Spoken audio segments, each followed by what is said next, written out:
नमस्कार दोस्तों, मेरा नाम है उदय और आप देख रहे हैं मल्टी लैब मैनुअल। तो दोस्तों आज हम लोग इस वीडियो में जानेंगे कि आईवी फ्लूइड को जो बॉटल होते हैं वो कितने प्रकार के होते हैं और उसका क्या कंपोजिशन होता है, उसका क्या यूज होता है, उसका क्या डोज क्या है, उसका प्राइस क्या है। यानी कि हॉस्पिटल में जो पेशेंट को जो नसों के द्वारा जो पानी चढ़ाया जाता है वो कितने प्रकार के होते हैं और कौन सी बॉटल का यूज कौन सी कंडीशन में कौन से पेशेंट को किया जाना है और किस स्पीड से और किया जाना है और 24 घंटे में जो है कितना बॉटल चढ़ा सकते हैं और एक बॉटल का क्या कॉस्ट पड़ता है और हॉस्पिटल हमसे कितना ये कॉस्ट का जो है एक बॉटल का कॉस्ट वसूलते हैं, उसके अंदर क्या क्या मिला होता है। तो सारी चीज़ें हम लोग इस वीडियो में जानेंगे, तो अंत तक इस वीडियो को जरूर देखिए।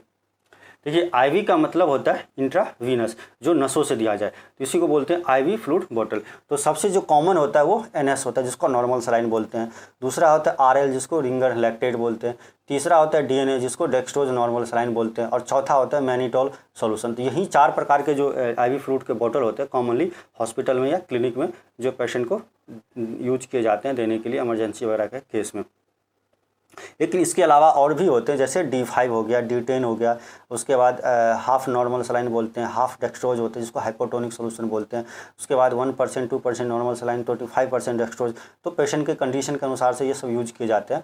तो लेकिन कॉमनली वही NS, RL, DNS और मैनिटोल जो है कॉमनली यूज किए जाते हैं। तो अब हम जानते हैं कि NS जो है क्या आता है। तो NS को नॉर्मल सलाइन भी बोलते हैं। इसका जो कंपोजिशन होता है वो 0.9% उसमें सोडियम क्लोराइड होता है, यानी कि उसमें सोडियम होता है जिसको टेबल साल्ट बोलते हैं, जिसको कॉमन नमक बोलते हैं, जो नमक की मात्रा होती है तो उसी को है उसमें होता है नॉर्मल सलाइन। तो उसमें 0.9 ग्राम जो है sodium chloride 100 ml sterile bottle में डिजोल्व किया होता है। तो ये जो होता है वो आपको 100 ml में भी अवेलेबल होता है, 500 ml में भी अवेलेबल होता है और इसका जो प्राइस होता है पर 500 ml बॉटल का वो 30 से 40 रुपये होता है। और ये जो है डिहाइड्रेशन वगैरह के केस में यूज किया जाता है। अगर पानी की कमी हो जाए हमारे शरीर में, पानी की जैसे वॉमिटिंग की वजह से या डायरिया की वजह से काफ़ी ज़्यादा पानी बह गया है, बॉडी फ्लूइड लॉस हुआ है, तो उस कंडीशन में। और उसके अलावा जैसे ब्लड लॉस हुआ है, किसी को ज़्यादा जैसे एक्सीडेंट की वजह से ब्लड लॉस हुआ है या किसी को सर्जरी हुआ है उसके दौरान ब्लड लॉस हुआ है, तो उसको ब्लड बॉडी फ्लूइड को पूरा करने के लिए फिर ये यूज किए जाते हैं नॉर्मल सलाइन। उसका सोडियम की कमी हो जाए तो सोडियम कमी को पूरा करने के लिए जो है NS यूज किए जाते हैं। उसके बाद सबसे ज़्यादा यूज है घावों को धोने के वगैरह के लिए सबसे ज़्यादा यूज किए जाते हैं ये।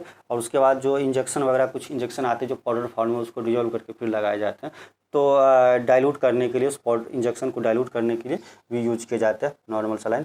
और इसका जो है आपका एक दिन में जो है यानी 24 घंटे में 1.5 से 2 लीटर यूज दे सकते हैं एक पेशेंट को, यानी कि 2 से 3 बॉटल यूज किया जा सकता है।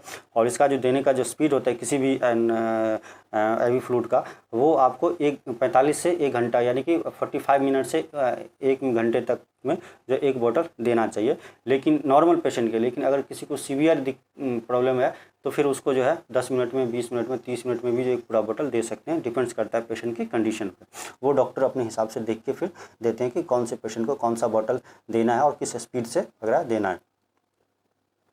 ये जो आइडियल होता है वो जो डायबिटिक पेशेंट होता है उसके लिए आइडियल माना जाता है ये नॉर्मल सलाइन, उनको जो सबसे ज़्यादा यूज किए जाते हैं। और जब किसी को सीवियर किडनी प्रॉब्लम है या हार्ट प्रॉब्लम है या लंग्स में पानी भरा हुआ है तो उसको फिर NS जो है यूज नहीं किए जा सकते हैं। जो सबसे ज़्यादा जो यूज किए जाते हैं वो होता है RL, जिसको हम बोलते हैं रिंगर लैक्टेट, जिसको कई सारे नाम जैसे हार्टमैन सॉल्यूशन हो गया या D5RL हो गया, तो इसको एक रिंगर सॉल्यूशन भी बोलते हैं। इसका जो कंपोजिशन होता है इसमें आपका 5% लैक्टेट होता है, बाकी सोडियम क्लोराइड होता है, पोटासियम क्लोराइड होता है, मैग्नीशियम क्लोराइड होता है, कैल्शियम क्लोराइड, ये सारे इसमें मिनरल्स जो है इलेक्ट्रोलाइट्स वगैरह बैलेंस इलेक्ट्रोलाइट्स होता है इसमें। इसीलिए जो इसको जो है सबसे ज़्यादा यूज किए जाते हैं और NS के मुकाबले सबसे ज़्यादा जो है बेटर माना जाता है RL को। इसलिए इसका जो कॉस्ट भी होता है वो थोड़ा 10 रुपये ज़्यादा होता है, यानी कि 40 से 50 रुपये पर 500 ml बॉटल होते हैं। और इसका जो सबसे ज़्यादा यूज किया जाता है डिहाइड्रेशन वगैरह, सीवियर डिहाइड्रेशन हुआ है किसी को, या पानी ओरली वो पानी नहीं ले पा रहे या खाना नहीं खा पा रहे हैं या वोमिटिंग हो रहा है, डायरिया हो रहा है, तो उस कंडीशन में जो है ये सब यूज किए जाते हैं, जैसे पेनक्रिएटाइटिस वगैरह के केस में। और सीवियर ब्लड लॉस हुआ जैसे ट्रॉमा वगैरह, सर्जरी वगैरह, अनकॉन्शियस है तो उस कंडीशन में जैसे कि अगर किसी को एक्सीडेंट हुआ है तो ब्लड लॉस हो गया है, किसी को सर्जरी हुआ है ब्लड लॉस हुआ है, तो ब्लड क्या है बॉडी फ्लूइड्स होते हैं वो लॉस हुआ है, तो उसको भरने के लिए जो है फिर RL यूज किए जाते हैं। उसके बाद अगर किसी को BP कम है तो फिर BP बढ़ाने के लिए जो है वो RL का यूज किया जाता है, उससे BP बढ़ जाता है। और उसके बाद अगर किसी को शॉक लगा है, जैसे इलेक्ट्रिक शॉक वगैरह लगा है, बेहोश हो रखा है, तो उस कंडीशन में RL का यूज किया जाता है। या किसी को जल गया है तो उस कंडीशन में भी RL यूज किए जाते हैं। और एसिडोसिस यानी कि अगर बॉडी में अगर एसिड की मात्रा ज़्यादा बन रही है, एसिड बन रहा है, तो उसको न्यूट्रलाइज करने के लिए, एसिड बेस को बैलेंस करने के लिए भी आरएल यूज़ किया जाता है। किसी को वीकनेस हो रखा है या खाना नहीं खा पा रहे तो उस कंडीशन में भी लैक्टेट यूज़ किया जाता है, क्योंकि जो 5% जो लैक्टेट होता है वो बाद में ग्लूकोज में कन्वर्ट हो जाता है, तो वो होता है लैक्टेज का मतलब ग्लूकोज ही होता है 5%। तो इसका जो है आप वही है 150 से मतलब 1 से 1.5 लीटर ये जो है पर पूरे दिन में आप यूज़ कर सकते हैं इसको 24 घंटे के अंदर, यानी कि 2 से 3 बोतल ही यूज़ कर सकते हैं मैक्सिमम एक पेशेंट को। और ये अगर किसी की बॉडी में यदि बेस की मात्रा ज़्यादा है, यानी कि अगर एसिड बेस उसका बैलेंस नहीं है तो उसको यूज़ नहीं कर सकते हैं। जिसको लैक्टेट का इंटॉलरेंस होता है उसको यूज़ नहीं कर सकते हैं, या जिसका हाई बीपी होता है उसको फिर ये यूज़ नहीं किया जा सकता। तो अब जो होता है तीसरा जो सबसे यूज ज़्यादा होता है वो डीएनएस होता है, जिसको हम डेक्सट्रोज नॉर्मल सलाइन बोलते हैं, इसको D5NS भी बोला जाता है। तो इसका जो कंपोजिशन होता है इसमें 5% ग्लूकोज होता है, ग्लूकोज यानी डेक्सट्रोज होता है, 5% डेक्सट्रोज होता है और 0.9% नॉर्मल सलाइन। तो इसको बोलते हैं इसलिए डेक्सट्रोज नॉर्मल सलाइन, यानी कि जो 5% डेक्सट्रोज होता है वो नॉर्मल सलाइन में जो बॉटल होता है उसमें डिजोल्व किया हुआ रहता है। और इसका जो यूज होता है वो अगर किसी को ग्लूकोज की मात्रा अगर कम, ब्लड शुगर कम हो गया बॉडी में, यानी कि अगर वो खाना नहीं खा पा रहा है या बॉडी में इंसुलिन शॉक लगा है जिसकी वजह से उसका ग्लूकोज बहुत कम हो गया, कमजोरी हो गया, वीकनेस आ रही है, तो उस कंडीशन में जो डीएनएस वगैरह चढ़ाया जाता है, दिया जाता है। और डिहाइड्रेशन से पानी की कमी हो जाए इलेक्ट्रोलाइट्स बैलेंस करने के लिए, अगर किसी कोई ओरली खाना नहीं खा पा रहा है या वॉमिटिंग ज़्यादा हो रही है या तो उसको जो है बॉडी में थोड़ा एनर्जी देने के लिए जो है डीएनएस यूज किए जाते हैं। डोज जो होता है वो 1.5 लीटर से 2 लीटर तक 24 घंटे में, या 2 से 3 बोतल जो है 24 घंटे में। और ये जो डायबिटिक पेशेंट होता है, जो प्रेग्नेंट लेडीज होते हैं, उनको यूज नहीं किया जाता है, क्योंकि इसमें डीएनएस यानी डेक्सट्रोज होता है, तो इसके लेने से ब्लड शुगर बढ़ सकता है। तो जो डायबिटिक पेशेंट होता है उनको ये यूज नहीं किए जाते हैं डीएनएस वगैरह, तो उनको एनएस यूज किया जाता है या रिंगर यूज किए जाते हैं। या फिर किसी को हार्ट प्रॉब्लम ये होती है या किडनी की समस्या या पल्मोनरी एडिमा, तो उसको फिर यूज नहीं किए जाते हैं। चौथा जो होता है सबसे जो कॉमन यूज किया जाता है वो मैनिटॉल होता है। तो ये जो मैनिटॉल होता है ये इंजेक्शन के फॉर्म में भी अवेलेबल होता है और बॉटल में भी अवेलेबल होता है। तो ये परसेंटेज में होते हैं 5%, 10%, 15%, 20% एंड 25% में, 50 ml और 100 ml में अवेलेबल होता है। ये 500 ml जो है वो अवेलेबल बहुत रेयर ही यूज किए जाते हैं। तो इसका प्राइस सबसे ज़्यादा होता है, इसका 80 से 90 रुपये पर बॉटल होता है।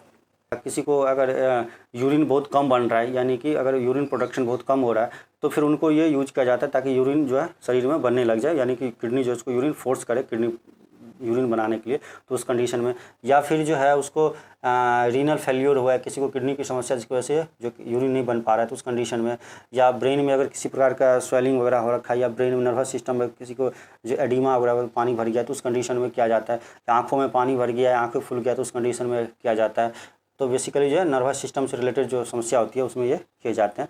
और इसका जो मैक्सिमम डोज होता है वो 2 से 3 बोतल होता है 24 घंटे में, यानी कि एक बोतल देने के बाद उसको 5 से 6 घंटे बाद दूसरा बोतल देते हैं। और 24 घंटे में जो है 2 से 3 बोतल मैक्सिमम ही दे सकते हैं। और ये जो होता है 2 बोतल के बीच में 6 से 8 घंटे का गैप होना चाहिए।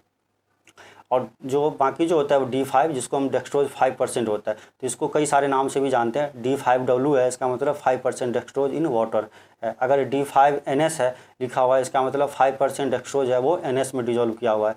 और यदि D5RL लिखा हुआ है, यानी कि 5% डेक्सट्रोज है RL में डिजोल्व किया, यानी रिंगर सॉल्यूशन में डिजोल्व किया हुआ है। सेम उसी प्रकार D10 यानी कि डेक्सट्रोज 10% होता है। तो यदि D10 लिखा हुआ है, W लिखा हुआ है, यानी 10% डेक्सट्रोज इन वाटर यहाँ पर मिसप्रिंट हो गया, तो इसको 10% डेक्सट्रोज इन वाटर होगा। उसके बाद D10NS है, तो इसका मतलब 10% डेक्सट्रोज इन वाटर, यहाँ पर मिसप्रिंट हो गया, तो इसको आप 10% माने 5 को। D10RL है, यानी कि इसको 10% जो है डेक्सट्रोज है RL में। उसके बाद जो है, और उसके बाद सॉल्यूशन जो होता है वो जैसे मैंने बताया था कि आइसोटोनिक होते हैं। तो आइसोटोनिक जैसे NS हो गया, DNS हो गया, RL हो गया, ये आइसोटोनिक होते हैं। आइसोटोनिक उसके बाद जो है ये हाइपोटोनिक होता है, जैसे 0.45 NS हो गया, 2.5 डेक्सट्रोज हो गया। उसके बाद हाइपरटोनिक 1%, 2% NS हो गया। तो ये सब होते हैं। फिर आपको अगर मेरा ये वीडियो अच्छा लगे तो प्लीज़ इसे लाइक सब्सक्राइब जरूर कीजिए। धन्यवाद दोस्तों।